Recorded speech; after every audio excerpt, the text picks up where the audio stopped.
no quisiera como que, no es perder tiempo, pero no quisiera como que estuviésemos aquí más de una hora hablando de antimicóticos. Entonces, ¿qué es lo que vamos a hacer? Yo les voy a pasar, ya va. Yo les voy a pasar, digamos, como una revisión de las principales dermatofitosis en perros y gatos. Allí en esa revisión hablan de los tratamientos y obviamente hablan de los diferentes antimicóticos que se utilizan tanto en perros como en gatos. Entonces ustedes van a leer esa revisión y simplemente ustedes me van a colocar, no se deben extender más de una hoja, por favor. Simplemente yo quiero evaluar su capacidad para resumir, para sintetizar información. Y me parece mejor que ustedes agarren y escriban y lean sobre esas enfermedades a que yo pararme y darles la lista de antimicóticos y solamente preguntarle dos cositas en el examen. Entonces yo le paso esa revisión, ustedes la leen y simplemente ustedes me tienen que resumir el tratamiento básico. Para la dermatofitosis canina, bueno, se tratan con este tipo de antimicóticos, si me los mencionan. Y si es la felina, con este tipo de antimicóticos. Las dermatitis por malacesia, que también están asociadas a otitis, bueno, el tratamiento es este antimicótico con esta frecuencia de aplicación. Y en cuanto a grandes animales, para no dejarlos por un lado, allí sí ustedes me pueden investigar cuáles son los principales fármacos que se utilizan para el tratamiento de las micosis, tanto en equinos como en bovinos. Y eso es lo que les voy a evaluar de antimicóticos. No van a tener que estudiarlo para el examen. ¿Se entendió? ¿Puedes repetir, profe? Sí, profe. Sí, profe. Ok, ¿sí repito o sí entendieron? Ok, yo les voy a pasar una revisión en donde se habla de las principales dermatomicosis que se producen o que se presentan tanto en perros como en gatos. Y allí habla de su tratamiento. Entonces yo se las voy a pasar para que ustedes la lean. Ustedes la leen y me van a resumir en no más de una hoja, ustedes me lo escriben, en no más de una hoja, por favor, porque no tienen por qué extenderse. ¿Cuál es el tratamiento de la dermatitis que allí se menciona? La dermatitis en caninos tiene este tratamiento. Ketoconazol, fluconazol, miconazol, en fin. Y en gatos es este tratamiento. Quiero evaluar desde ese punto de vista que ustedes lean esa revisión que está bastante buena. Habla de los principales antimicóticos que se utilizan tanto en pequeños animales, me refiero a perros y a gatos. Ustedes lo leen, me colocan el tratamiento de la dermatitis en caninos, es este y este antimicótico. Obviamente me pueden colocar, como ahí se extienden un poquito, bueno, se aplican tratamientos orales, tratamientos tópicos, con, no sé, ketoconazol al 2%, en baños, en champú, en spray. Y en grandes animales, sí les voy a pedir que por favor me investiguen cuáles son los antimicóticos que más se utilizan para el tratamiento de las micosis, tanto en bovinos como en equinos. No tienen que extenderse, no tiene que digamos, ser más de una hoja lo que ustedes me vayan a entregar, porque eso es lo que yo les voy a evaluar de antimicóticos. Entonces ya para el examen no les voy a preguntar nada de eso, sino que ustedes me entregan esa hojita, yo le coloco un valor y esa es la puntuación que tienen en el examen. Ya. Y así no tienen que estudiarse el tema de antimicóticos, porque bueno, por lo general le dedican muy poquito y yo lo que hago son 2 preguntas, porque es un tema muy corto. Entonces así de esta manera ustedes pueden leer esta revisión que está bastante buena, al que le guste la parte de pequeños animales, está muy sencilla.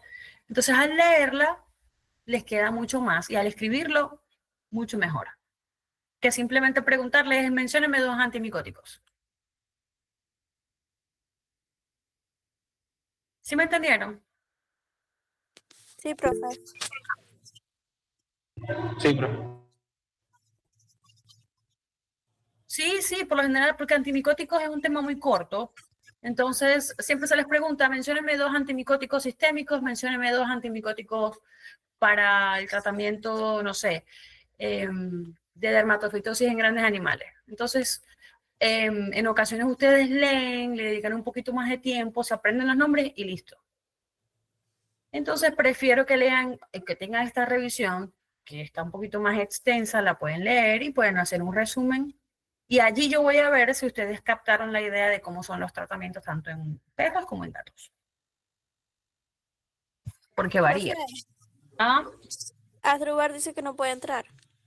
Asdrúbal. Ah, porque es que no le he querido dar aquí a admitir. Voy. Ok. Déjenme ver cómo hago aquí para presentarles entonces la clase de antiparasitario. Ya va. Aime, ¿cómo es que tengo que hacer? ¿Está ahí? En PowerPoint. Compartir pantalla.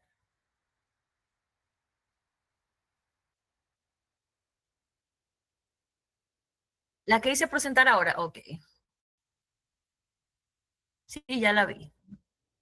Vamos a ver. Ajá. ¿Y qué le tengo que dar? ¿Una ventana o toda la pantalla? Toda la pantalla.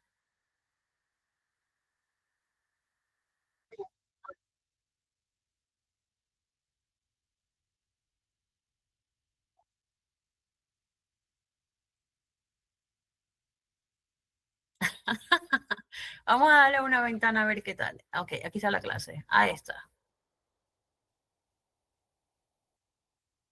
¿Pero ustedes la ven? Sí, profe. Ay, pero es que yo quiero que se vea grande. ¿No se ve grande?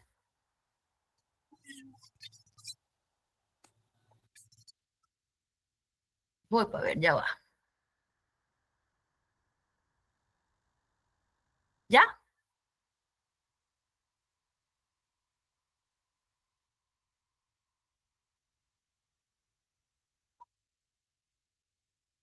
Sí. Será entonces compartir la pantalla completa.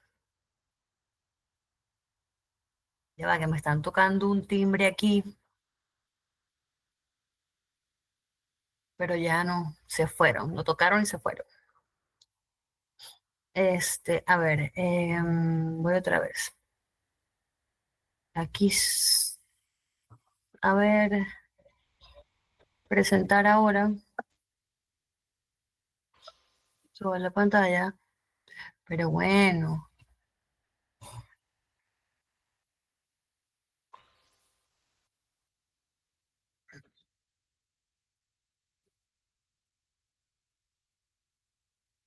ya va, ya va. ¿Quién está tocando por aquí que no lo veo?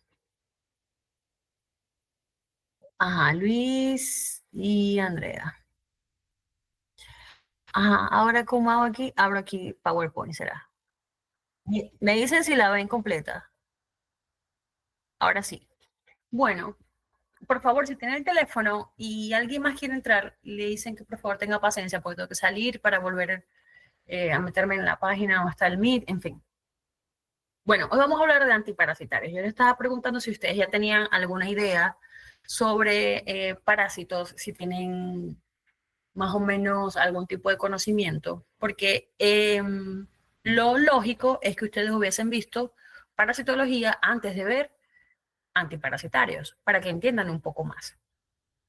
Entonces, por definición, un antiparasitario es un fármaco que se emplea en el tratamiento de las parasitosis, siendo las parasitosis enfermedades infecciosas causadas por parásitos. Como pueden ver en la imagen, hay diferentes presentaciones de distintos principios activos que se utilizan de forma común para el tratamiento de las parasitosis. Está la ivermectina, que ya vamos a ver más adelante, que se conoce como un endectocida, porque los endectocidas actúan frente a parásitos internos y a parásitos externos. Entonces, dentro de ese grupo entra la ivermectina. Está en fármacos como el Bavenil, que su composición o principio activo es el diaceturato de imidaceno, Este principio activo se utiliza para el tratamiento de protozoarios como el trypanosoma y la babesia. Y está el albendazol, que pertenece a un grupo de benzimidazoles que son básicamente antiparasitarios para gusanos cilíndricos, pero ya vamos a ver más adelante. Entonces, ¿qué es un parásito? A manera de refrescarles la memoria o para que tengan conocimiento. El parásito es un organismo que se va a alimentar de las sustancias que elabora un ser vivo de distinta especie. Puede vivir en su interior o sobre su superficie, con lo que suele causarle algún daño o enfermedad. Entonces, un parásito es alguien que vive a expensas de otro ser vivo y además de esto le causa daño. En el caso de nosotros, obviamente enfermedades. Hay un grupo de parásitos, ya ustedes lo van a ver más adelante. Tenemos arácnidos como las garrapatas, tenemos moscas que serían del grupo de los insectos, tenemos un trypanosoma, que ya serían protozoarios, y tenemos los gusanos cilíndricos, pero dentro de los gusanos hay diferentes tipos. ¿Me van siguiendo?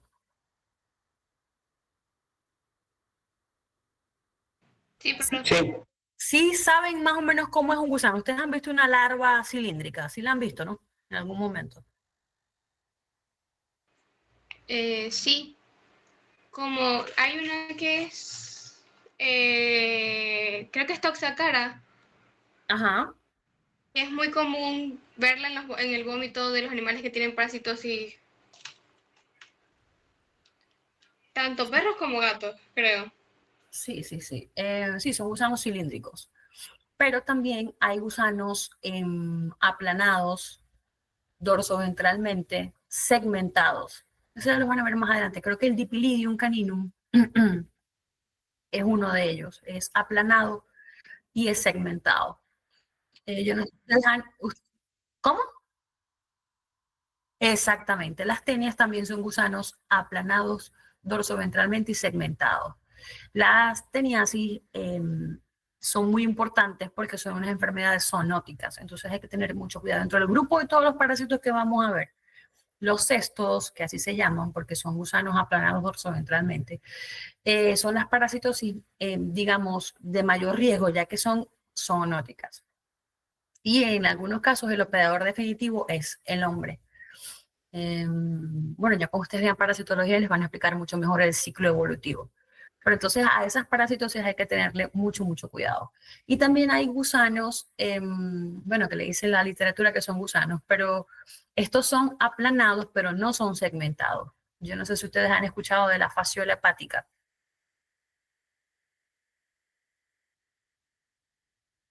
Bueno, la fasciola hepática es un parásito muy común en los bovinos.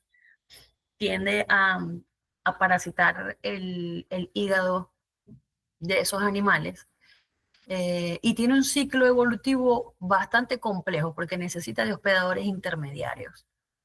Entonces, en donde esté ese hospedador intermediario, eso es una zona endémica a fasciolosis, a fasciola hepática.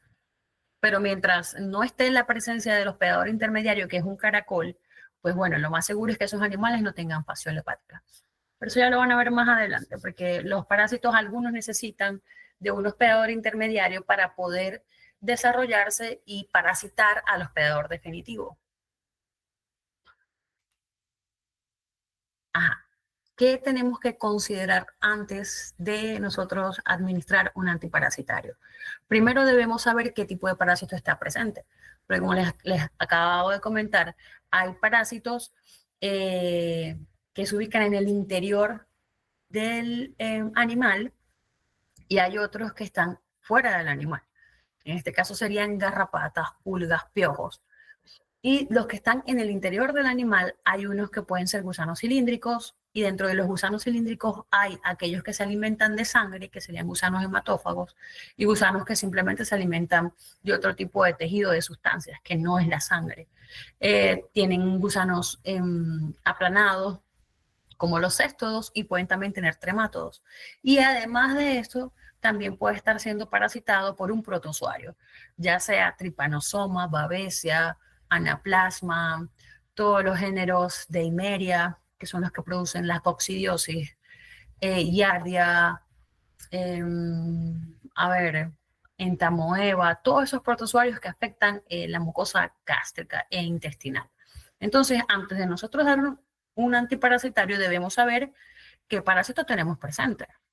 Entonces, ¿qué pueden hacer? Tomar una muestra de sangre y hacen un frotis, una coloración, a ver si pueden visualizar el trypanosoma, la babesia o el anaplasma. O pueden tomar una muestra de heces, eso ya lo van a ver cuando estén viendo parasitología, y hacer un examen coprológico. En algunas ocasiones se pueden ver la presencia de larvas en las heces o se pueden ver los huevos de los parásitos. Y dependiendo de algunas especies de parásitos, solamente viendo el huevo, ustedes ya saben más o menos qué tipo de parásito está produciendo la infección.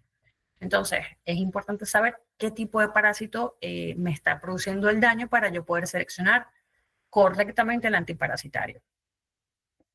Deben considerar también el huésped. Con esto que quiero decir, deben considerar la especie animal, deben considerar la edad, es decir, si es un animal joven, si es un animal muy, muy anciano, el estado de salud del animal antes de seleccionar un antiparasitario. Y también debe considerarse el ambiente, como les estaba diciendo. Porque, ¿qué sucede? Que en algunos casos, como les estaba comentando, hay antiparasitarios que actúan sobre cierto tipo de especie, pero este parásito tiene un ciclo en donde hay un hospedador intermediario. Entonces yo no gano nada con administrarle un antiparasitario al bovino si no controlo la población del hospedador intermediario, que es un caracol. Entonces siempre voy a tener esa parasitosis. Lo mismo sucede con las garrapatas. Nosotros a veces nos matamos dándole antiparasitarios a nuestras mascotas. Ahora hay unas moléculas nuevas muy buenas. Yo no sé si ustedes han escuchado el Bravecto. Sí. Bueno, el Bravecto es una molécula nueva, es excelente, es muy efectiva para el control de garrapatas y ácaros también. Pero yo no gano nada con tener a mi perrito, ¿cierto? Protegido con Bravecto, si a su alrededor hay otros animales que no están controlados, si a su alrededor yo no hago fumigaciones del ambiente en donde él duerme, donde él permanece.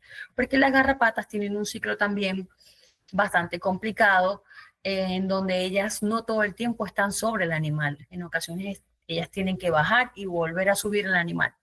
Entonces, a veces nosotros nos matamos con los animales haciéndole baños, pero nos olvidamos del ambiente. Y en el ambiente ellas se esconden, ellas pueden permanecer un largo periodo de tiempo esperando que pase un nuevo individuo del cual alimentarse. Entonces, hay que considerar el ambiente porque siempre tengo que, atacar la parasitosis en el animal, pero también tengo que mirar el ambiente. Si existen hospedadores intermediarios, cómo es ese ciclo, para tratar de disminuir la población de ese mismo parásito que está en el ambiente. Porque si no, siempre voy a tener esa parasitosis. A lo que se acabe el efecto del Bravecto, otra vez vuelve a subirse una garrapata sobre el animal, si no controlamos el ambiente. ¿Se va entendiendo esa parte? Sí, profe. ¿Están comiendo? ¿Están cenando? No hay idea. Ok, el antiparasitario ideal, cabe decir que no existe, es aquel antiparasitario que es de amplio espectro de acción. ¿Qué quiere decir esto? Que cuando yo lo administre, él actúe sobre parásitos adultos, jóvenes y los huevos. Y no todos los antiparasitarios hacen eso.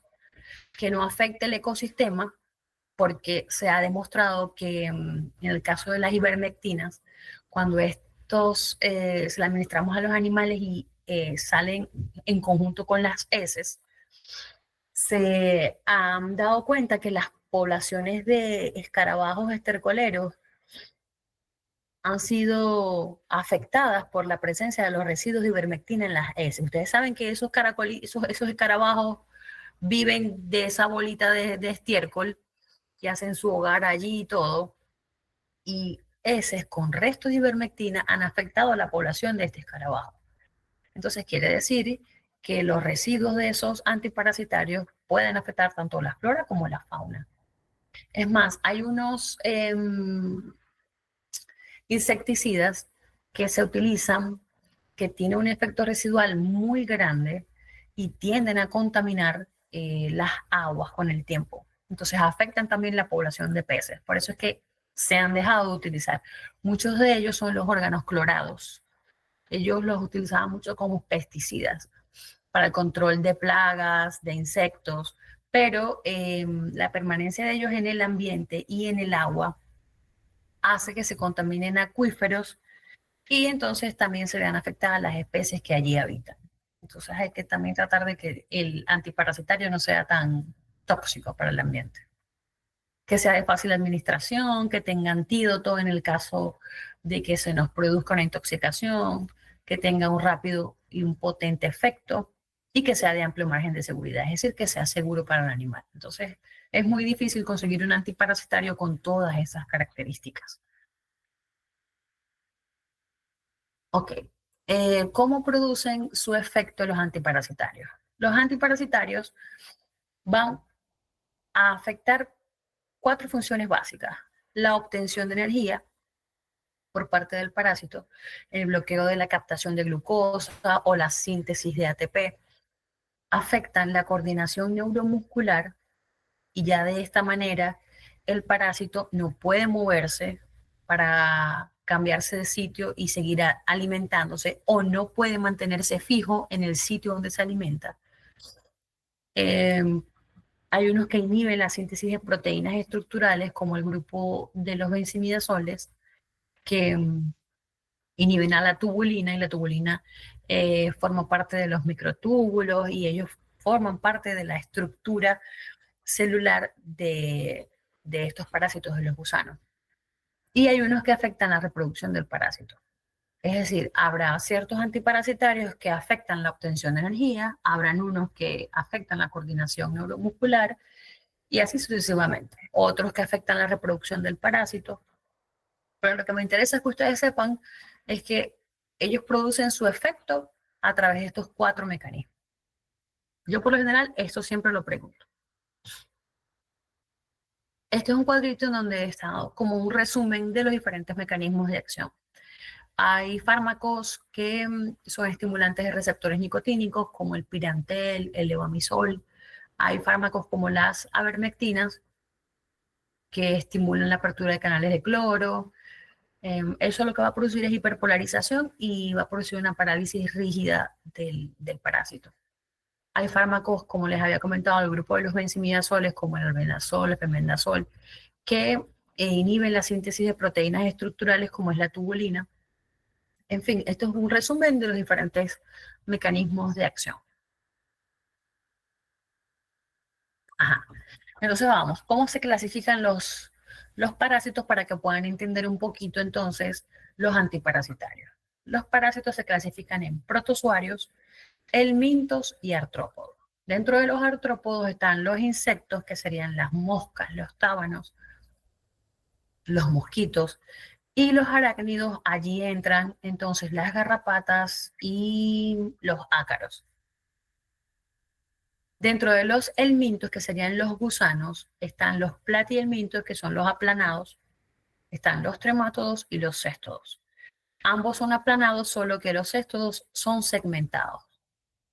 Y están los nematelmintos, que son los gusanos cilíndricos, los nemátodos. O sea, las lombrices típicas que nosotros solemos ver en algunas heces. Entonces, dependiendo del tipo de parásito, va a recibir el nombre el antiparasitario. Los que actúan contra los protozoarios serían antiprotozoarios. Los que actúan en contra de los helmintos, si son tremátodos, trematocidas o antitrematódicos. Si son céstodos, anticestódicos, y si son nemátodos, nematódicos, en fin. Y los que actúan obviamente sobre los artrópodos serían los ectoparásitos, es decir, los que están por fuera del animal, como las moscas, los mosquitos, las garrapatas, pulgas, piojos. Entonces aquí tienen ya un resumen. Son nematocidas los que actúan sobre los nemátodos, trematocidas los que actúan sobre los tremátodos, cestocidas sobre los céstodos, antiprotozoarios sobre los parásitos, digamos, intracelulares, que también se conocen como hemotrópicos, que serían Trypanosoma, Anaplasma babesia, pero también tenemos otros protozoarios como las giardias que les había comentado, la entamoeba, las tricomonas, están las eimerias, que son las que causan la coccidiosis. Y tenemos los ectoparasiticidas, que son los que van a actuar frente a los que les había comentado anteriormente, aquellos que afectan o están parasitando la superficie de las distintas especies animales. Es decir, pulgas, garrapatas, piojos y otros insectos voladores. Y los endectocidas, como la ivermectina, la ivermectina actúa tanto para parásitos internos como para ectoparásitos.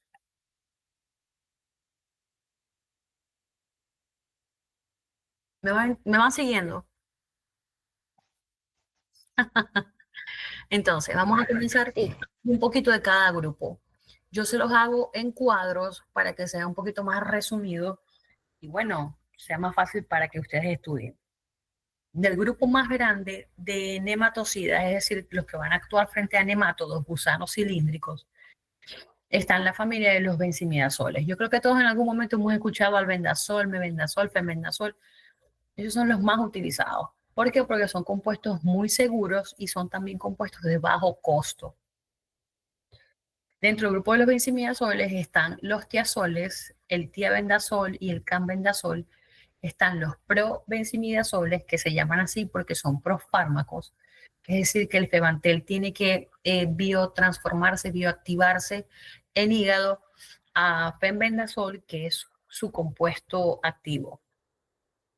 Están los benzimidazoles metilcarbamatos, que es un grupo grande donde está el albendazol, el mebendazol, el ricobendazol, y están los benzimidazoles tiaoles halogenados, que actúan frente a nemátodos, pero el triclarabendazol también lo podemos utilizar cuando hay parasitosis por fasciola. Entonces, en aquellos lugares en donde, digamos, no tenemos un fármaco que actúe sobre la fasciola, pero tenemos este tipo de benzimidazol, podemos administrarlo con tranquilidad porque sabemos que va tanto a atacar a los gusanos cilíndricos como a la fasciola hepática. Y fíjense que hay una característica muy importante que actúa frente a todos los estados larvarios de la fasciola hepática.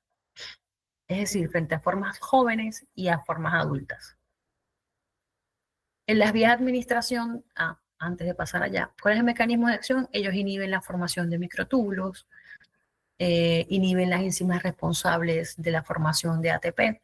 En fin, van a afectar la obtención de energía por parte del parásito y la síntesis de proteínas estructurales. ¿Cuáles son las vías de administración? La vía oral e intrarruminal, esas son todas las especies de destino.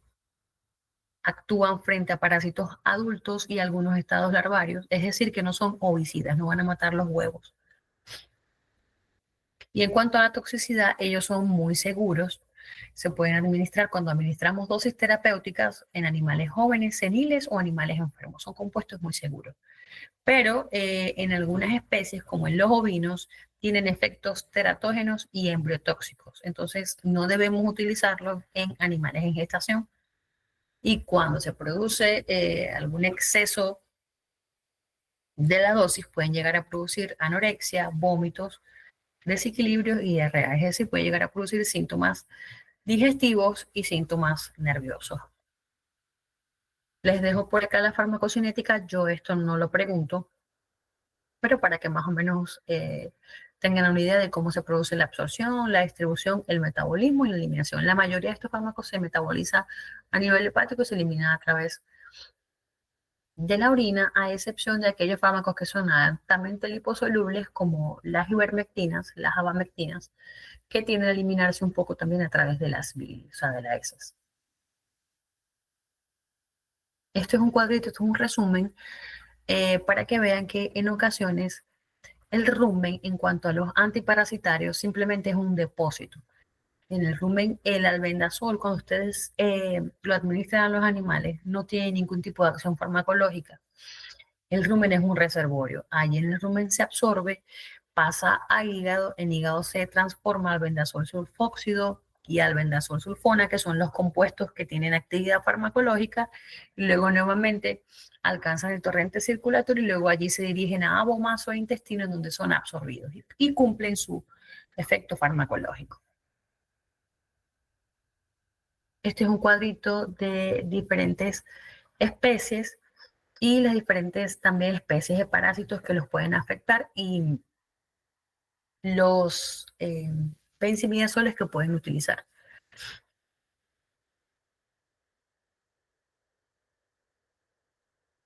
Ok, entonces ya salimos de los benzimidazoles y pasamos a otro grupo de antiparasitarios que también actúan frente a los nemátodos y son los imidazotiazoles, como el levamisol y el tetramisol.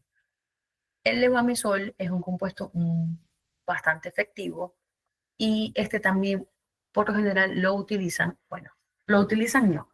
La literatura describe que él tiene un efecto inmunomodulador, es decir, que lo podemos utilizar para estimular la respuesta inmunológica en los animales, pero esto se produce a dosis mucho menores que la dosis terapéutica. Pero bueno, no he escuchado todavía a alguien que me diga, no, yo utilizo el levamisol como inmunomodulador. Quizás sí lo hacen, pero no he escuchado todavía a alguien que lo haga. Me imagino que lo utilizan básicamente es para el control de parásitos, básicamente. En su mecanismo de acción, ellos ejercen acción sobre el sistema neuromuscular del parásito, es decir, van a afectar la coordinación neuromuscular, lo que te puede provocar parálisis flácida o rígida digamos, del gusano. La vía de administración es oral, intramuscular y subcutánea. Esas son las especies destinos y es efectivo frente a formas adultas de parásitos pulmonares y de parásitos gástricos, pero solo formas adultas. O sea que la pauta de administración, digamos, debe ser repetida, no es que es una dosis única, porque con una dosis podemos acabar con la población de larvas adultas, pero y las jóvenes que todavía permanecen allí, perdón, debemos administrar una segunda dosis para que cuando éstas alcancen la adultez puedan ser eliminadas. En cuanto a la toxicidad, estos son fármacos que son poco seguros y por lo general las sobredosis pueden llegar a producir síntomas de intoxicación por órganos fosforados, que incluyen básicamente sintomatología nerviosa, hipersalivación, temblores, excitación y muerte.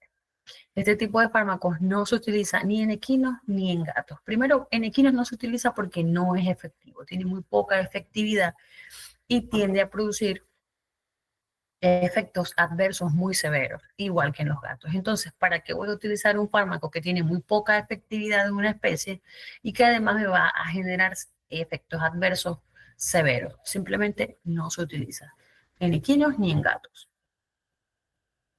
Esta es la farmacocinética, como es la absorción, la distribución, metabolismo y eliminación. Fíjense que es un fármaco que tiene alta liposolubilidad, ya que se alcanzan buenas concentraciones en músculo, riñones y leche. Quiere decir que este se elimina a través de la leche. Entonces hay que considerar el tiempo de retiro. Y fíjense la eliminación, orina, leche y heces también. Ah, bueno, no, pero aquí dice que sin residuos. Ok, quiere decir que no hay problema. 7-8 días, después de 7-8 días que se administre el levamisol, ya no hay residuos en leche. Ok, entonces eso es lo que hay que considerar antes de darle la leche a los becerritos. Este es otro grupo que son las tetrahidropirimidinas, el principal representante o uno de los más utilizados en pequeños animales y en equinos es el pirantel. Este tipo de fármacos también van a producir alteración de la coordinación neuromuscular del parásito, producen una parálisis rígida en donde la larva no muere, sino que simplemente se produce una parálisis rígida, él no se puede mantener fijo alimentándose y este es eliminado con las heces vivo. La vía de administración es oral, esas son las especies destinos. En caninos y en equinos se utiliza mucho el pirantel. Es efectivo en formas adultas de nemátodos y también podemos utilizarlo cuando tenemos parasitosis por cestodos. Son fármacos que tienen un poco más margen de seguridad, pero pueden llegar a producir ataxia y temblores en bovinos. No se administran en conjunto con órganos fosforados porque pueden llegar a producir sintomatología de toxicidad por la similitud del mecanismo de acción. O sea, se pueden potenciar esos efectos. Fíjense que de igual manera no se puede administrar en conjunto con levamisol por el mismo mecanismo de acción. Esta es la farmacocinética. ¿Están vivos? Ya les voy a decir que me prendan la cámara para, Sí, profe. para ver qué están haciendo. Yes. ¿Están viendo? Ay, Dios, o sea, ni anotando nada. ¿Cómo hacen para grabar estas clases? Ah, ok, ¿ves? Yo no sé nada de eso. Bueno, continuamos. Ya para terminar con los fármacos que actúan sobre los nemátodos, hay otros principios activos como la piperacina, pero este se utiliza muy poco porque tiene un espectro muy reducido. Solamente se utiliza cuando hay parasitosis por Ascaris. Ascaris es un tipo de lombriz muy grande, horrible. Produce apertura de los canales de sodio mediado por el GABA, lo que va a provocar es hiperpolarización de la membrana y parálisis del parásito. Se administra vía oral, pero como les estaba comentando, se utiliza muy poco porque es de espectro reducido. Y no nos conviene hacer un manejo, por decirles, una unidad de producción, guardar a unos animales, administrar este medicamento si solamente va a actuar frente a Ascaris. Y si los animales no están parasitados por Ascaris, perdimos el trabajo y perdimos el producto. Entonces, básicamente se busca desparasitar con fármacos que tengan un mayor amplio, o sea, que tengan un espectro mucho más amplio, que abarque a diferentes especies y diferentes formas, para hacer un manejo mucho más reducido. Están las lactonas macrocíclicas. Quiere decir esto, que las ivermectinas, si tienen una parasitosis por nemátodos, las pueden utilizar. Y al mismo tiempo los va a ayudar con el control de parasitosis externa. Está el diclorbos y el triclorfón, que ellos son órganos fosforados, pero estos fármacos tienden a ser, como tienen muy estrecho margen de seguridad, se utilizan poco. El diclorbos en perros y en gatos lo utiliza mucho para el tratamiento del toxocara, que es un gusano cilíndrico, así como están allí. Esos son gusanos cilíndricos. Toxocara cati, leonina, ancilostoma, que es el gusano del corazón. Uncinaria, y también lo puedo utilizar en equinos y en cerdos. Y el triclorfón lo utilizan en equinos cuando hay parasitosis por Ascaris. Pero como les digo, como estos son órganos fosforados, con ellos hay que tener mucho cuidado porque el mecanismo por el cual ellos afectan al parásito es un mecanismo poco selectivo y puede afectar al huésped. Entonces, si no se hacen unas buenas dosificaciones, puedo producir signos de toxicidad en el hospedador. Entonces, por eso se utiliza muy poco como antiparasitario. O sea, yo por lo menos si tengo un perrito que tiene toxocara, busco cualquier otro antiparasitario antes de darle diclorobos, si sé que puede producir efectos tóxicos sobre la mascota. Y si es un equino de carrera que vale mucho cobre, menos. Busco otra cosa, algo más seguro. Ok, entonces pasamos a otro grupo que son los céstodos, que les había comentado. Los céstodos son gusanos aplanados dorsoventralmente. Y ese tipo de gusanos son hermafroditas. O sea, no requieren de un macho y una hembra, mientras que los nemátodos sí. Eh, los gusanos cilíndricos tienen su macho y su hembra que, que para poner sus huevos. Pero estos céstodos, dentro de cada anillo, ya ellos tienen su órgano reproductor femenino y masculino, y ellos lo que hacen es soltar esa cantidad de huevos y que salen con las heces. Son bien feos, muy, muy feos los céstodos. Este es un cuadrito donde tienen las diferentes especies, eh, digamos, hospedadores definitivos, perro, gato, rumiante y el hombre, cómo se llama el cesto y el hospedador intermediario. ¿Qué sucede? Que si un bovino está parasitado con un cesto, ellos forman quistes en los músculos. Y esos quistes, como ellos son hospedadores intermediarios, allí se quedan, no tienen ningún efecto, digamos, negativo sobre el animal. ¿Qué sucede? Que si nosotros comemos carne de bovino, carne de cerdo, que no está bien cocida, esos quistes, cuando están en contacto con el pH y el jugo gástrico, eh, digamos, se liberan y es cuando se produce la parasitosis en el hombre. Entonces, por eso hay que tener mucho cuidado cuando comen carne, pídanla bien cocida.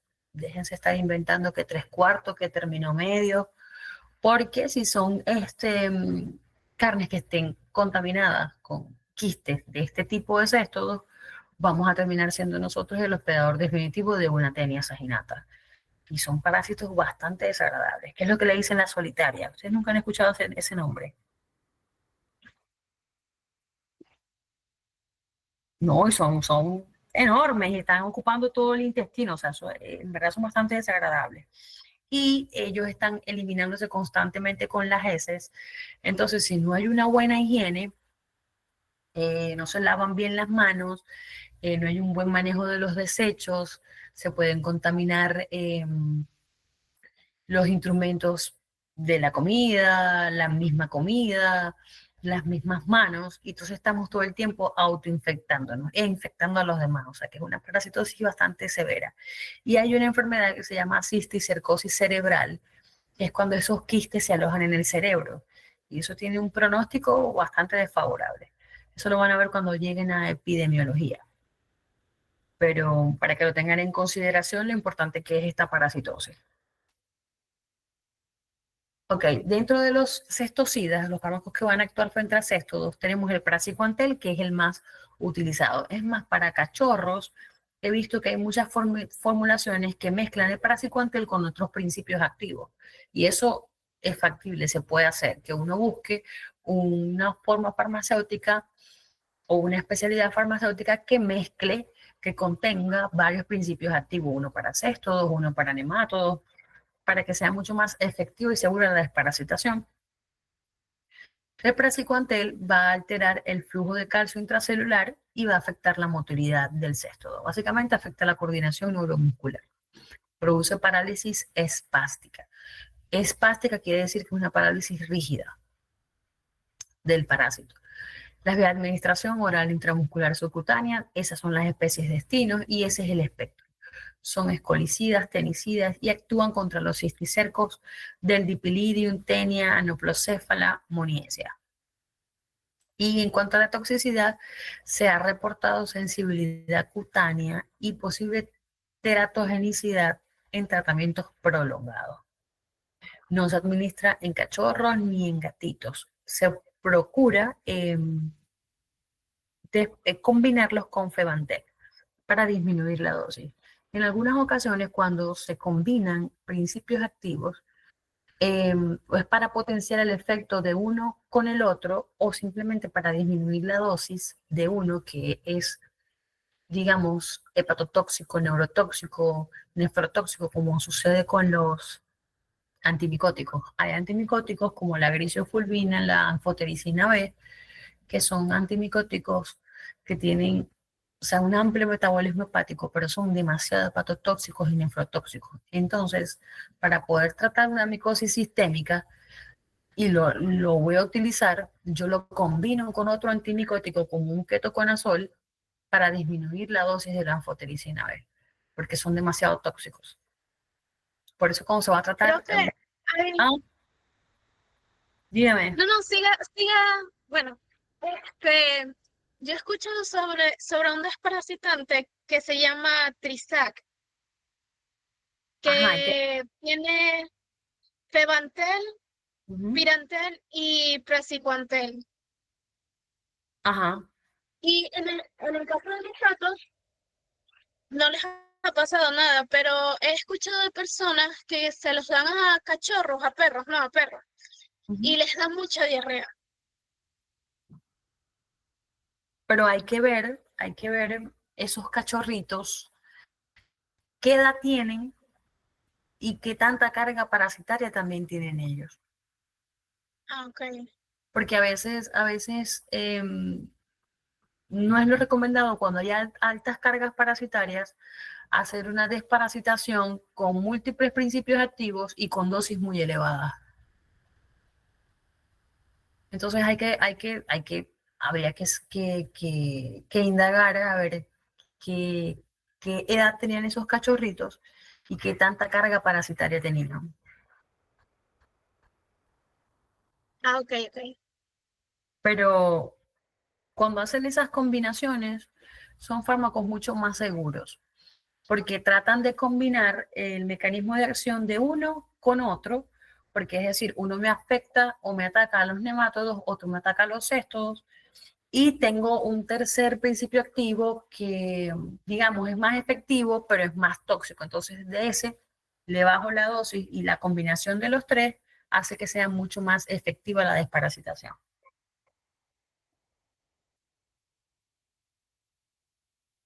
Yo tengo una historia con mi perro.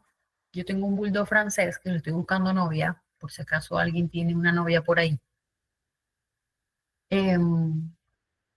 Y mi esposo lo trajo de Colombia. Y él me dijo, ya está desparasitado y ya tiene la primera vacuna. Y nosotros lo que hicimos fue volverlo a vacunar y volverlo a desparasitar. Y utilizamos un desparasitante que de verdad no recuerdo ahorita el nombre. Y después con el tiempo empezamos a ver que tenía mucha diarrea, las deposiciones eran líquidas, agua. Entonces nosotros no entendíamos y le cambiábamos el alimento y él tenía un buen estado físico porque él aumentaba de peso, porque él se veía bien, o sea, él no se veía enfermo, pero nosotros no entendíamos por qué tenía esas heces así. Cuando lo llevamos al veterinario, estaba full de parásitos, desde la cola hasta las orejas. Qué pena. Y nos preguntaron, ¿pero qué pasó? ¿Ustedes no lo desparasitaron? Y nosotros, sí, claro. Si él llegó con una desparasitación y nosotros lo volvimos a desparasitar. Entonces, en ese momento, el veterinario que nos atendió nos dijo, es que ese desparasitante, por ahí lo debo tener anotado, no es efectivo. Mire, mi perrito tenía coccidias, tenía una levadura de un conejo, tenía nematodos, tenía una larva de un gusano que no sabían quién, o sea, se la llevaron a todo el mundo a ver si la identificaban y no la podían identificar. Nosotros le pusimos a ese animal, o sea, una bomba de desparasitante para todo. Y ya después de un tiempo de atacarlo, porque tuvimos un régimen de desparasitación casi que de 3 meses, él mejoró, ya sus heces son normales. Lo que hacemos es que le damos un probiótico con el alimento y lo tenemos en control constante. Por esto lo que les quiero decir es que a veces uno se confía de los laboratorios y de las distintas fórmulas y realmente no son efectivos, no son efectivos. Y si tenemos una múltiple parasitosis y yo estoy administrando solamente para un solo tipo de parásitos, no estoy haciendo nada. Tengo que atacarlos a todos. Mm, les voy a pasar fotos de mi perro para que lo vean, que es bonito. Para que me le consigan novia. Necesito una novia para mi perro.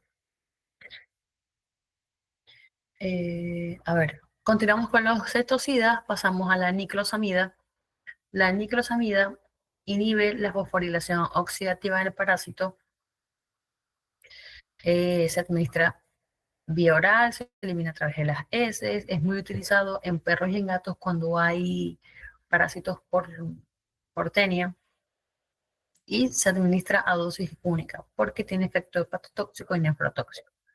Hay otros fármacos como el Pirantel, benzimidazoles como el femendazol, el mebendazol, que también los podemos utilizar para el tratamiento de céstodos.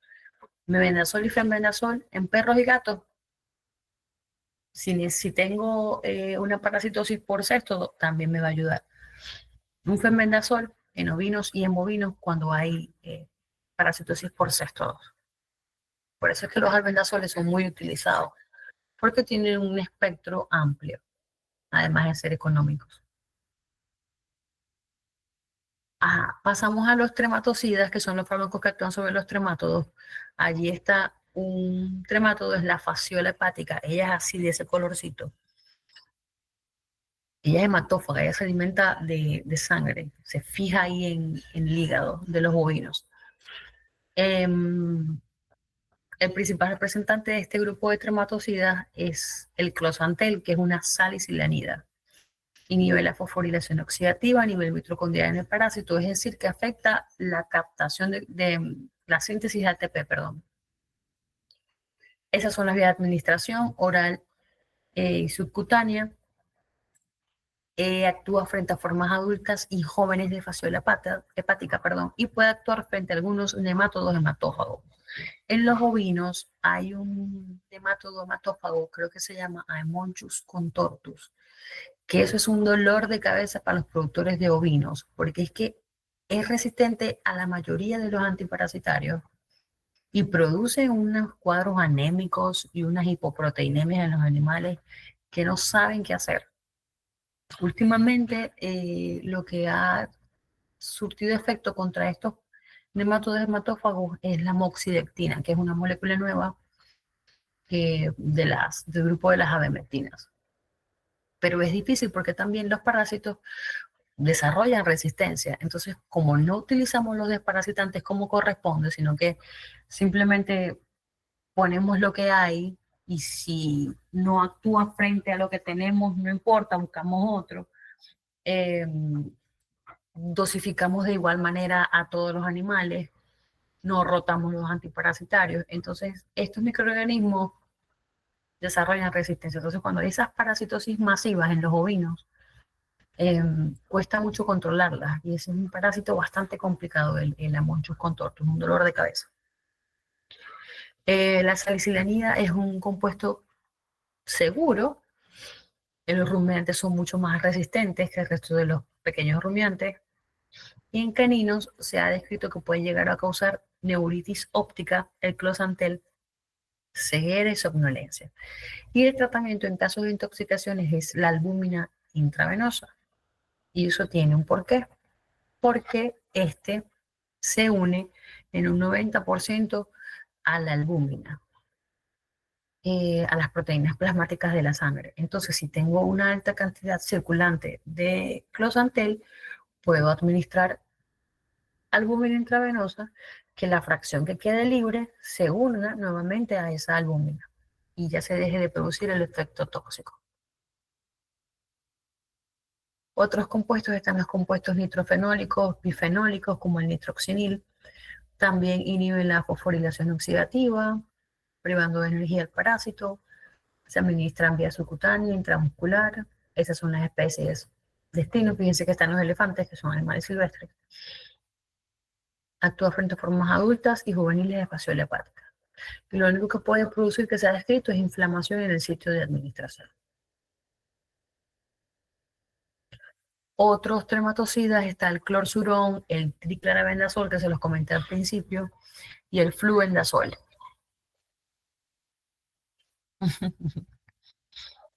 Ok.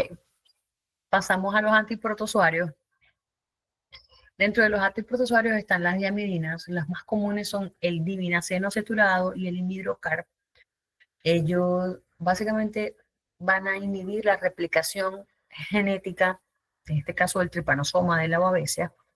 Las administraciones intramuscular y subcutánea, esas son las especies destino, y puede ser administrado como tratamiento curativo para las parasitosis por babesia y tripanosoma, y preventivo para babesia y curativo para anaplasma, o sea que también lo puedo utilizar en los casos de anaplasmosis. Son fármacos de estrecho margen de seguridad. Intoxicaciones por diminaceno producen signos nerviosos como ataxia y convulsiones. Y si es por imidrocar, pueden llegar a producir efectos colinérgicos moderados, como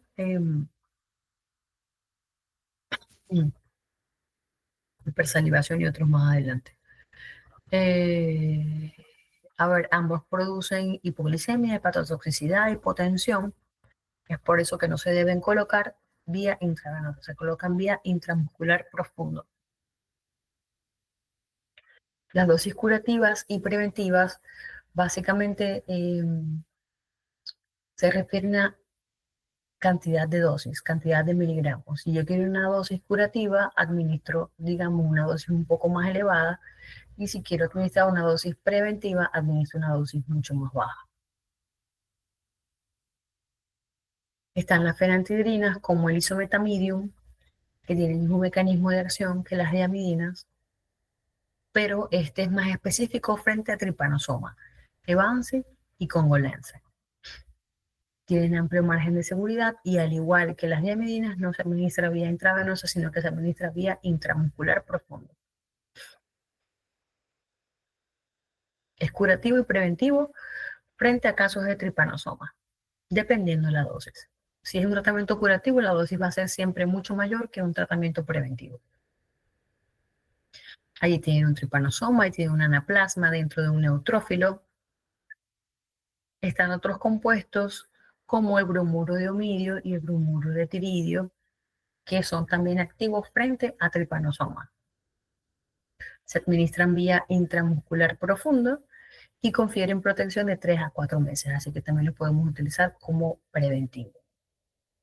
Y en el caso de que tengamos anaplasmosis, además de utilizar diamidinas, podemos utilizar otros fármacos antibacterianos como la clortetraciclina y la nicarabacina. Tiene otro grupo de los nitroimidazoles como el metronidazol. El metronidazol es más un antibacteriano, lo utiliza muchísimo para infecciones de bacterias anaeróbicas. Este genera radicales libres que producen alteración de las hebras del ADN bacteriano. Esas son las especies de destino, solamente en bovinos se describe administración intravenosa. Es antibacteriano y antiprotozoario porque actúa frente a Giardia, Histomona, Tricomona, Entamoeba. Son fármacos seguros, pero pueden llegar a producir en caninos signos de neurotoxicidad. Es por eso que tampoco se debe administrar en animales preñados porque puede llegar a producir efectos teratogénicos y ureotóxicos. ¿Están ahí? ¿O se fueron? Sí, profe.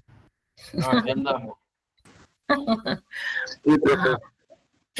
Bueno, pues. Bueno, ese es un cuadrito resumen para que ustedes vean la enfermedad, por lo menos en la babesiosis, los fármacos que pueden utilizar. Aceturato de diminaceno, imidrocar. Si es tripanosomiasis, diminaceno, isometamidium. Anaplasmosis, bueno, lo que les había comentado, clortetraciclina. Miren, si es giardia, metronidazol. La toxoplasmosis, básicamente se trabaja con antibacterianos. Sulfadiacina, trimetropin, clindamicina. Si se fijan bien, hay diferentes enfermedades y fármacos que podemos utilizar en caso de que la infección sea por protozoarios. Está el amprolio, que esto es un medicamento muy común en las aves.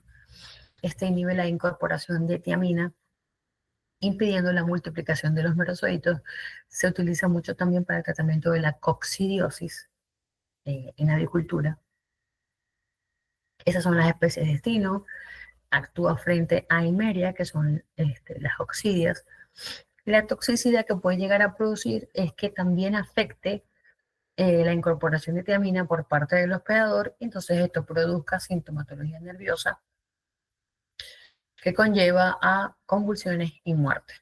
Entonces hay que también tener cuidado con la especie en la cual lo vamos a administrar, porque puede verse afectada. Aquí hay otros antiprotozoarios como las sulfamidas o sulfonamidas.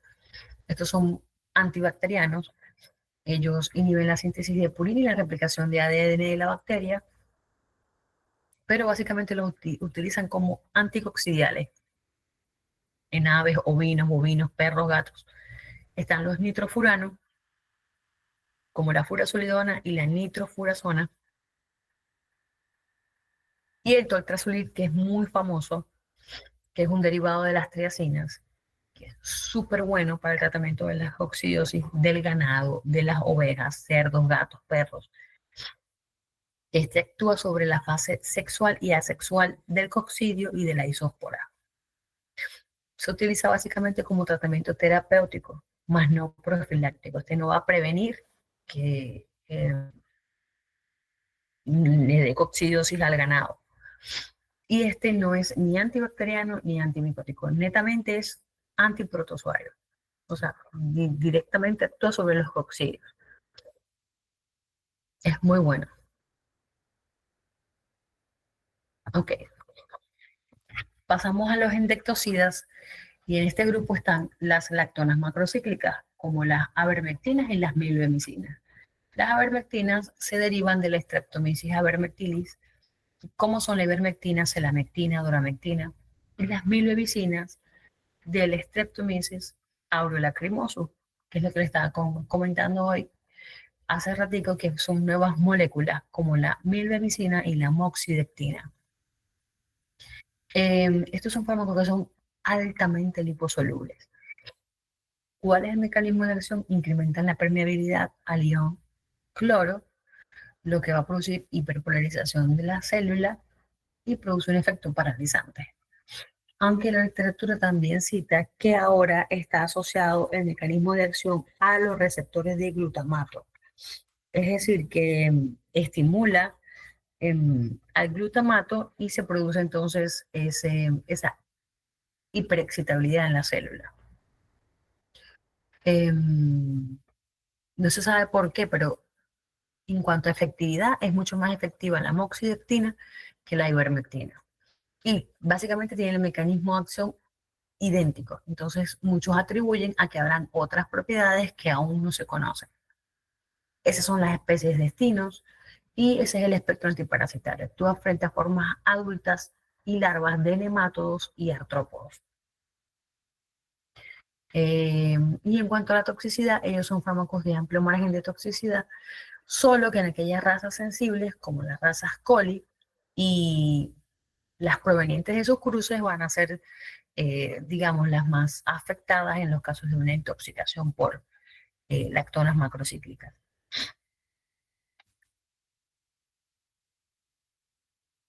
Como son fármacos de alta liposolubilidad, ellos tienden a tener un efecto residual que permanece en el tiempo. Este es un esquemita del mecanismo de acción. Fíjense que aquí dice que según los receptores de glutamato, favorece la entrada de cloro al interior de la célula, se produce hiperexcitabilidad, una parálisis flácida del gusano, ¿ok? Este no puede, o sea, no se puede mantener fijo alimentándose, y este es eliminado en conjunto con las heces.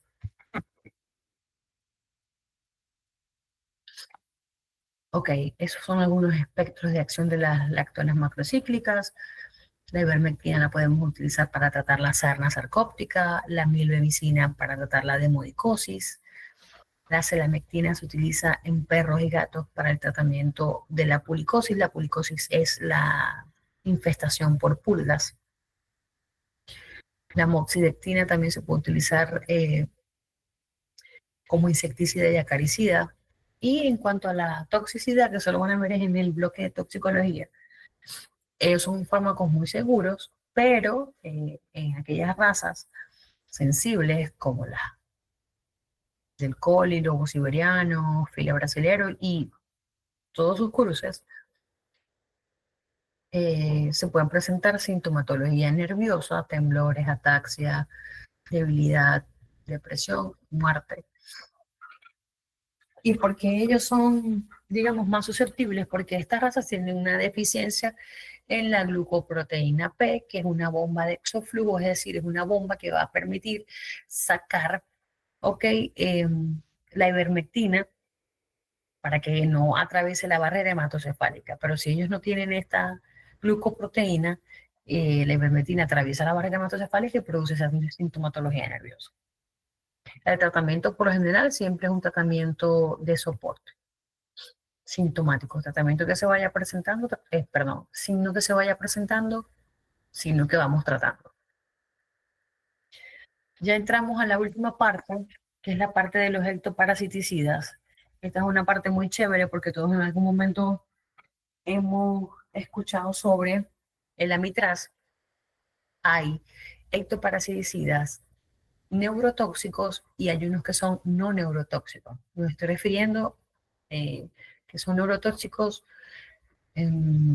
sobre los ácaros, los piojos, las garrapatas. Dentro de los neurotóxicos están las difosfamidinas, que es el amitraz. Es un agonista de los receptores octopaminérgicos y este no va a permitir que se permanezca fija la garrapata alimentándose. La vía de administración es tópica, esas son las especies de destino, aunque se producen también baños de amitraz en grandes animales. El espectro básicamente es insecticida y frente a ácaros y garrapatas. La toxicidad básicamente se describe en que puede producir irritación de piel o en los ojos del animal. Y los gatos siempre van a ser sensibles a todo lo que tenga que ver con ectoparasiticidas, siempre son más sensibles por el hábito que tienen ellos de lamerse. Entonces, cuando hablamos de gatos, hay que escoger muy bien un principio activo que sea muy seguro, porque ellos, por su hábito de lamido, tienden a ingerir parte de ese principio activo. El amitraz no es que es malo, lo que pasa es que la gente lo utiliza mal, muy, muy mal. Y puede llegar a producir intoxicaciones en los animales. Entonces hay que tener muchísimo cuidado, hay que siempre leer el prospecto y cómo se debe utilizar. Se utilizan perros para controlar las garrapatas y las infecciones por ácaros. Ustedes pueden hacer una combinación de amitraz para fumigar donde el animal duerme, donde el animal permanece siempre, y pueden administrar un ectoparasiticida vía oral, como un Bravecto, por ponerles un ejemplo. O pueden administrar una pipeta que contenga fipronil, que tiene un mayor efecto residual, y hace una combinación con un lavado de ambiente, una fumigación con amitraz, para que sea más efectivo.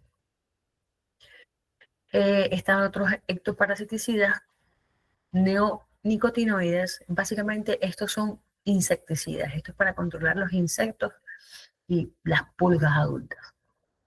Son agonistas nicotínicos, posinápticos. Por lo general se utilizan estos combinados con otros principios activos en perros y gatos, y el espectro de acción es básicamente insectos y pulgas adultas. En algunas ocasiones se pueden utilizar solos para el control de plaga en los jardines. Y son fármacos que tienen amplio margen de seguridad.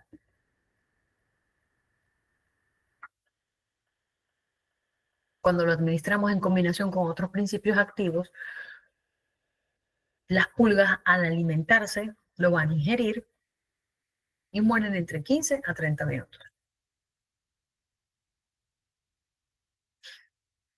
Si lo administramos vía tópica, actúan por contacto contra los insectos. Fíjense, esta es una imagen donde hay mezcla de fipronil con permetrina y dinotenfuran. O sea, esos son 3 ectoparasiticidas. Esto debe ser buenísimo. Ahí tienen la figurita que actúa frente a garrapatas, pulgas, piojos, Dios mío, mosquitos, moscas. Son muy, muy buenos. Y es una pipetica. Está otro representante que a mí me gusta mucho porque yo lo he utilizado, el fipronil, que pertenece al grupo de los fenilpirazoles. Él se une a receptores GABA y glutamato y provoca muerte rápida del parásito por hiperexcitabilidad. ¿Qué sucede o qué característica tiene a su favor el fipronil? Que él es lipofílico, tiene afinidad por las glándulas sebáceas. Entonces allí él se aloja, ¿ok? Y puede liberarse por un periodo prolongado de tiempo. Por eso es que siempre se recomienda que se aplique cuando los animales tienen el cabello sucio, para que haya mayor fijación de la molécula a las glándulas sebáceas. Es de uso tópico, se utiliza frecuentemente en forma de espurón o aerosol. Espurón es la pipetica, así como que derrame dorsal. Que actúa frente a pulgas, garrapatas y ácaros y tiene 4 semanas de efecto. Son fármacos que tienen amplio margen de seguridad. Como se distribuyen muy bien en la molécula del pelo, se va a concentrar en las glándulas sebáceas y por eso entonces es el efecto prolongado. Estos son muy buenos para el control de las garrapatas y son mucho más económicos que las nuevas moléculas como el Bravecto. Están las piretrinas y los piretroides. Todos estos que les estoy mencionando son neurotóxicos. Están los compuestos naturales como la permetrina y la premetina y los piretroides, como la cipermetrina y la deltametrina. Ellos van a aumentar la permeabilidad de ion sodio, lo que produce hiperexcitabilidad y parálisis, o sea, se voltea el insecto o el ácaro. La administración se utiliza tópicamente en pulverizaciones, en champús, en lociones, en collares. O sea, es común ver collares que sean a base de este tipo de fármacos en champús, en pulverizaciones, en polvo. O también en forma de derrame, como espurón. Pero eso es más que todo en bovinos y en equinos. En caninos o en pequeñas especies es más en forma de champú, lociones, collares. Y estos tienden a ser muy poco tóxicos. La deltametrina y la cipermetrina actúan frente a insectos y ácaros, y la flumetrina frente a ácaros principalmente. Se utiliza para repeler los insectos voladores como mosquitos y moscas, que también tienden a transmitir ciertos grupos de enfermedades. Eso lo van a ver ustedes más adelante en parasitología. Están los órganos fosforados y los carbamatos, que digamos son unos compuestos bastante delicados. Los órganos fosforados, los más comunes son el diclorbos, el diacinón, el cumofos, y los carbamatos, el propoxur. Ellos inhiben de forma irreversible la acetilcolinesterasa, que es la enzima encargada de metabolizar la acetilcolina.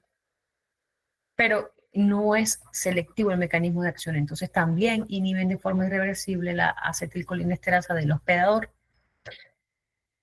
Se administran vía tópica, en spray, polvos, baños. Esas son las especies de destino. También se utilizan en grandes animales, pero básicamente lo utilizan para el control de ambiente, es decir, fumigar las áreas en donde permanecen las mascotas, y está básicamente dirigido a atacar insectos y garrapatas. Los carbamatos más a los insectos. Como ellos son poco selectivos, entre el perro y el gato por su hábito de lamido es mucho más sensible a este tipo de fármacos y es más común que se produzca intoxicación en ellos. Se pueden producir signos muscarínicos como cialorrea, bradicardia y signos nicotínicos como fibrilaciones y contracciones musculares. Tienden a producir depresión del sistema nervioso central que conlleva convulsiones. Entonces hay que tener mucho cuidado. Yo lo utilizaría para el control del ambiente, no para colocarlo sobre el animal. Y luego pasamos entonces a las nuevas moléculas, que son las moléculas que son las isososalinas. Estas son muy, muy buenas. Las más comunes son el fluralaner y el afoxolaner. Estas son útiles para el control de pulgas, garrapatas y ácaros, tanto en perros como en gatos. Y en gatos hay unas presentaciones buenísimas que las combinan con moxidectina. Entonces actúan frente a pulgas, garrapatas y ácaros y además tiene un desparasitante interno. Son muy buenos. La administración oral o a manera de derrame. El mecanismo de acción son antagonistas de los canales de cloro y glutamato. Perdón, antagonistas de los canales de cloro por estimulación del GABA y del glutamato, lo que va a producir hiperexcitabilidad y parálisis. tiene actividad inmediata y tiene una duración larga de 12 semanas. Tiene un efecto mucho más prolongado de 3 semanas, de 3 meses, perdón. 12 semanas son 3 meses. Fíjense, esta es la combinación que les hablaba del Bravecto con la moxidectina, el fluranal con la moxidectina. Y viene en forma de pipeta. Esta sí es para administración oral, que son como unas galletitas. Y luego están los que son los ectoparasiticidas no neurotóxicos. Este tipo de ectoparasiticidas lo que va a afectar básicamente es a las pulgas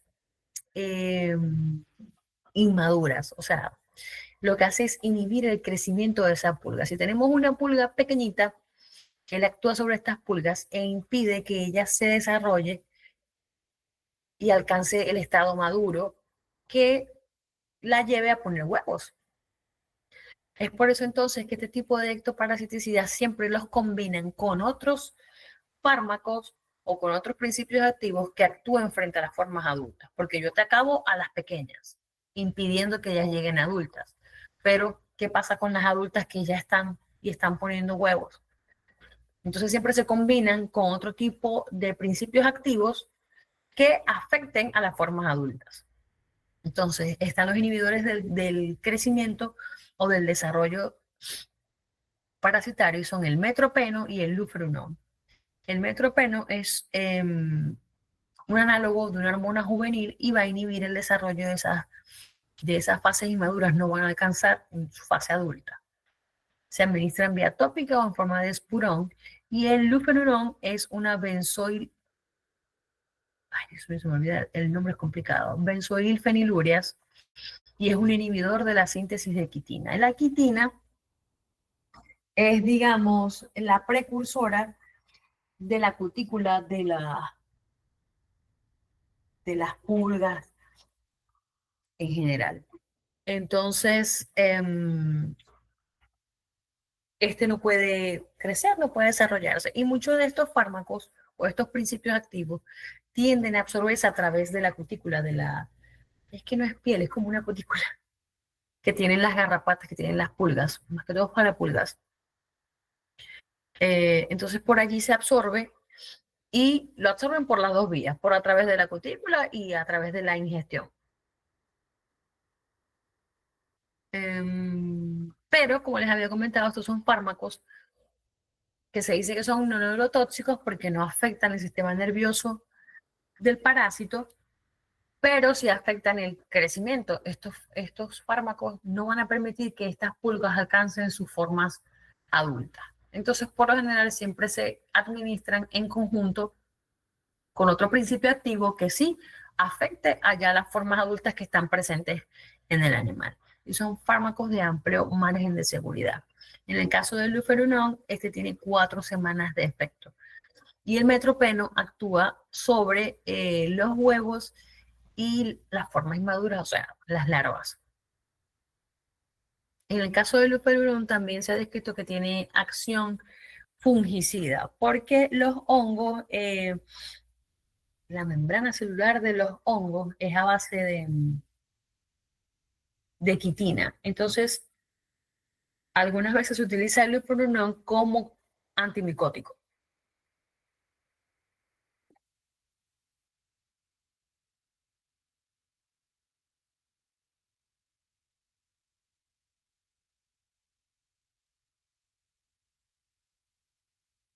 Aquí, lo que pasa es que no lo leo bien, pero aquí fíjense que hay combinaciones, fipronil más metropeno, el frontline, lo que pasa es que no leo bien. Está este Proventis, que también tiene lufenuron y tiene, ay, no leo. No sé si es que es Espinosa, no sé qué es lo que dice allí, no leo. Pero estos son ectoparasiticidas que contienen ectoparasiticidas no neurotóxicos que van a actuar sobre las formas inmaduras y lo combinan con otro que sí actúa sobre las formas adultas para producir mejor y mayor efecto. Y en bovinos, aquí pueden ver como un cuadrito resumen de los diferentes ectoparasiticidas. Se puede utilizar órganos fosforados como el Comafos y debe administración es inmersión o aspersión. Los piretroides, inmersión o aspersión. Entonces, yo imagino que ustedes cuando yo les hablo de inmersión saben de qué estoy hablando, ¿no? Correcto. Bueno, el amitraz también a través de inmersión aspersión, las lactonas macrocíclicas inyectables, la ivermectina, el fipronil por derrame dorsal, igual que los inhibidores de crecimiento por derrame dorsal. Es la vía de administración. Entonces, cuando le pregunten por ectoparasiticidas en bovinos, ahí tienen una lística bastante larga y cómo es la vía de administración. De resto, terminamos aquí con los antiparasitarios.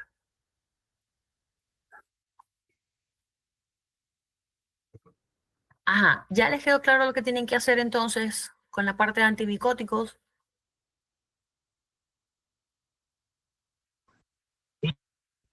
¿La tarea para cuándo, profe? Sí, para el día del examen me lo llevan en una hojita. Yo les agradezco, por favor. ¿A qué? ¿Qué me perdí?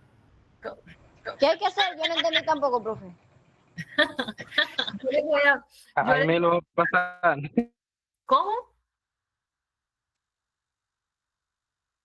Ajá, yo les voy a pasar, ya para la última, para los que llegaron después, yo les voy a pasar, que por favor me recuerdan, yo les voy a pasar un resumen, ¿verdad?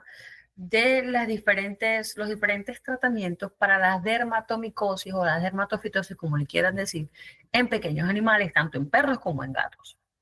Yo quiero que ustedes lean ese resumen, esa síntesis, ¿cierto?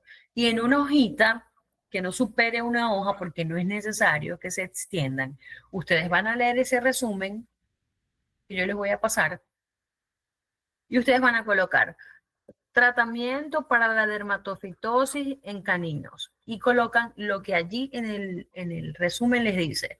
Bueno, se trata con ketoconazol al 2% vía oral. Itraconazol al 2% en baño.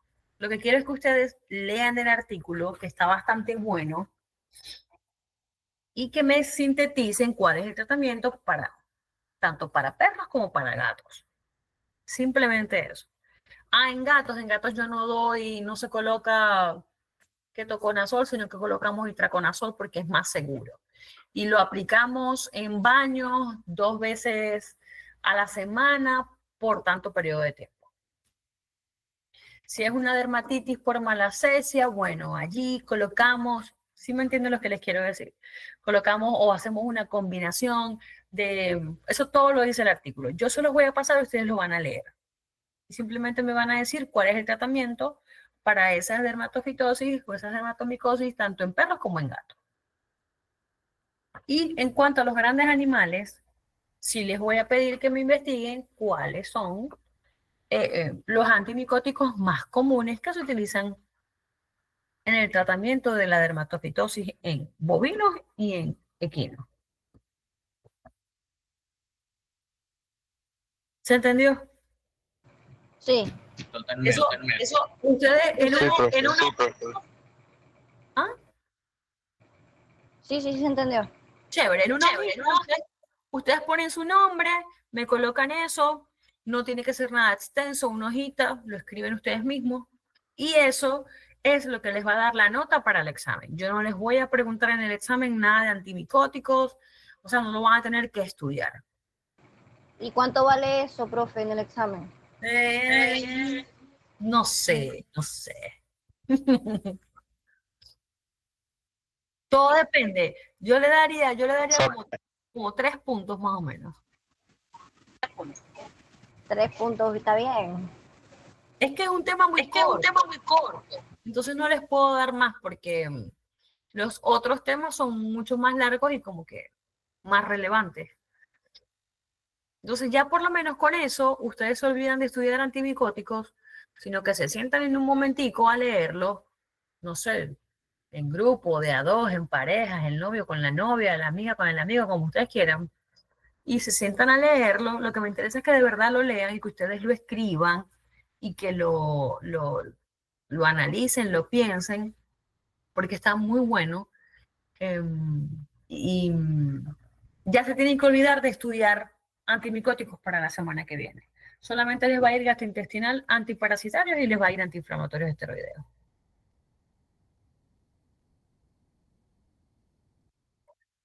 Que si lo hacen bien, son 3 puntos que tienen ahí. No, sí, 3 puntos está bien, 3 puntos te salvan ahí el examen y todo.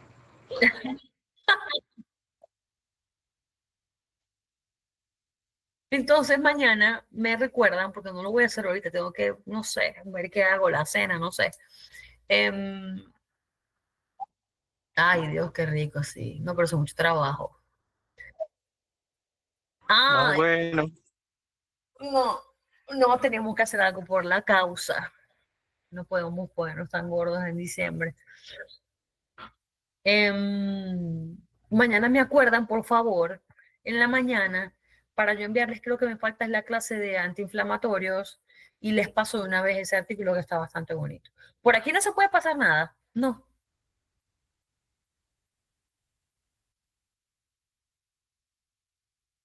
No sé. Yo, yo creo que es un PDF, creo que es un PDF.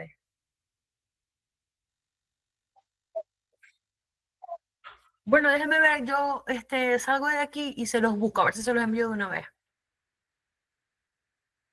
Para que les quede eso de una vez. Dile, profe. Bueno, mucho juicio. ¿Tienen alguna pregunta?